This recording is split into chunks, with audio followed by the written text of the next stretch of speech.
Endigina navbat mikrovolnovka bo'yicha life hack. Uni qanaqa tozalashni o'rgataman. Spirt. Men buni suvga solsa ishlaydigan sochiq deydim, bilmayman. Ayollar bilishadi. Suvga emasdi, spirtga bo'ktirib, shig'ib polni hamma yog'ini artib olasizlar. Keyin hamma yog'ini yaxshilab tokdan o'zgan holatingizda artganingizdan keyin banisalarda kvartsli lampochkalar bor, ertalablar yoqib qo'yishadi. Hozir uni batareyligi ham chiqib ketgan, aptekalarda sotadi.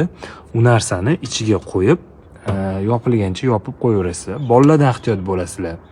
Kvarts o'sha mikrobakteriyalarni o'ldiradi, ancha foydasi bor. Yana eng ko'p asosiy buni foydali tarafi tarakanlarni eng katta yaxshi ko'radigan joyi kushandasi mikrovolnovka bo'ladi.